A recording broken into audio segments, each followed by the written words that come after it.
Okay, revenue can be recognized at the point of sale, as we mentioned. That's the most common point in time in which revenue is recognized.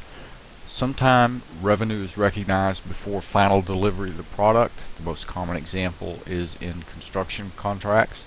Sometimes revenue recognition is delayed until after delivery. The most common instance in which that occurs is when there's some fairly significant uncertainty about the likelihood that you're going to receive payment on the sale. If there's a moderate degree of uncertainty, the most commonly used method to delay this recognition of revenue is called the installment sales method. If there's very significant concern about ultimate amount that you're going to collect, the method that is most commonly used is the cost recovery method. Right now we're going to talk about the installment sales method. So an installment sale is simply a payment that is required over time, where the payment occurs over time and is made in periodic installments. Think about going down to Sears and buying something on credit from Sears, where they allow you to pay it off over a 36-month period of time. That's an example of an installment sale. Now, it's important to distinguish an installment sale from the installment sales method of accounting. With an installment sale, you can account for that sale under normal accrual accounting if there's not significant uncertainty about the collectibility of the receivable. However, if there is significant uncertainty about the collectibility of the receivable, then occasionally installment sales are accounted for under the installment sales method. This is simply a method of recognizing revenue in proportion to cash collections. So what you do is you defer profit at the time of sale and recognize that profit over time as the customer pays you. And there's the issue under installment sales method of accounting of what to do if the customer defaults and you have to repossess the merchandise. In that instance, the repossessed item is booked in the accounting records at fair value. The installment receivable and the gross profit related to that installment receivable is removed from the accounting records of the seller, and the difference between the fair value of the property and the installment receivable net of gross profit is recognized as a gain or loss.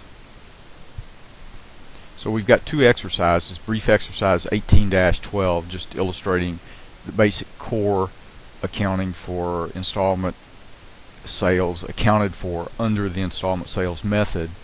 And then in the next brief exercise 18-13, we've got an example illustrating the accounting for a repossessed item. Again, I can't emphasize enough, it's important to not get confused between an installment sale and the use of the installment sales method. Just because you have an installment sales doesn't mean that you use the installment sales method. The installment sales method is only used when there is an installment sale and there is very high degree of uncertainty concerning the amount of cash that you're eventually going to collect. So here's brief exercise 18-12 to illustrate the core accounting for an installment sale. So we've got Cordiva Corporation began selling goods on the installment basis on January 1st, 2014. During 2014, Cordiva had installment sales of $150,000. Cash collections on those receivables, on those installment sales, of $54,000, and the cost of the installment sales was $102,000. What we're asked to do is to book these events in the accounting records of the selling company, Cordiva. So the first entry, journal entry number 1 here, is the entry that will be made at the time of the sale to record the sale. Nothing new there. The only difference here that's new is instead of debiting plain old accounts receivable, we're debiting installment accounts receivable. Otherwise, the journal entry looks exactly like any journal entry you've ever made whenever you sold merchandise. Debit the receivable, credit the sales account, credit the inventory account for the cost of the items that were sold, debit cost of goods sold. Then journal entry number 2 looks just like any journal entry you've ever made to record cash collections on account. Debit cash, credit installment accounts receivable for the amount of cash that you collect. That entry, of course, would be made at the time of cash is received. The only difference between that entry and entries that you've seen in the past is the account title is called installment accounts receivable rather than plain old accounts receivable. Now note that these entries would be made without regard to whether or not you're accounting for the installment sales using the installment sales method. They're just the same old entry, as I said, that you've learned in the past that you make anytime you sell something on credit. Journal entry number 3 and number 4, however, are the journal entries that implement the installment sales method of accounting for installment sales. These entries, journal entry 3 and journal entry 4, would not be made if we were not accounting for these sales using the installment sales method. In other words, if there were not significant uncertainty about the ultimate amount of cash that we're going to collect, we would have simply made journal entry number 1 and number 2 and would not have made entry number 3 and number 4.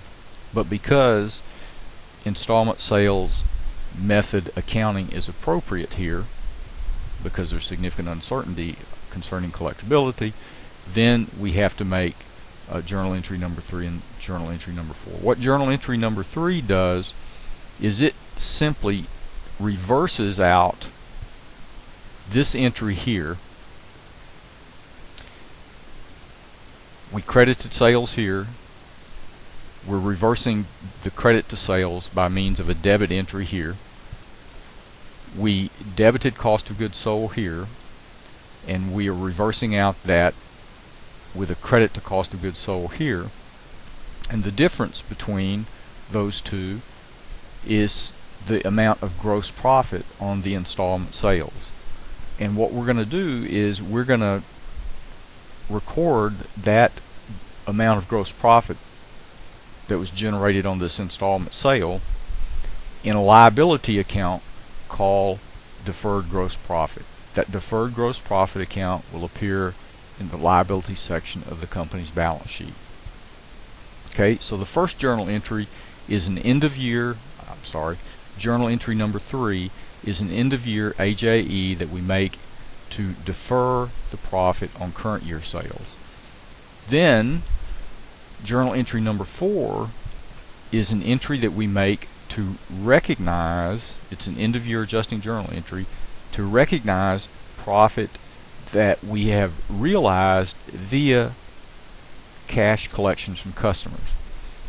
This year we collected $54,000 worth of cash on these installment sales, and so the collection of that cash is what's going to trigger gain recognition or profit recognition over on the company's income statement.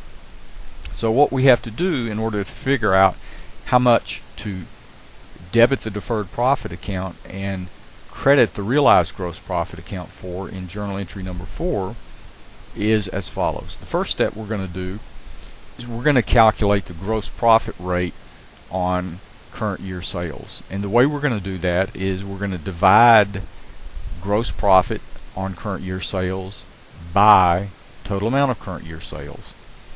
Well, the gross profit on current year sales was $48,000. Total sales for the year on the installment method were $150,000. So $48,000 divided by $150,000 tells us that the gross profit rate is 32%. In other words, every dollar's worth of sales yielded for us 32 cents of gross profit. After calculating this gross profit rate, we're now going to proceed to step 2 and multiply that gross profit rate times the amount of cash that we collected this year. The gross profit rate of 32% multiplied times the amount of cash that we collected up here on this year's sales gives us $17,280. That $17,280 is the amount that we're going to book this fourth journal entry for. In other words, we're going to transfer from the deferred gross profit liability account up on the balance sheet, we're going to transfer out of that account $17,280 and report it over on the income statement as realized gross profit. So, to reiterate, you have to distinguish between installment sales and the method you account for those installment sales.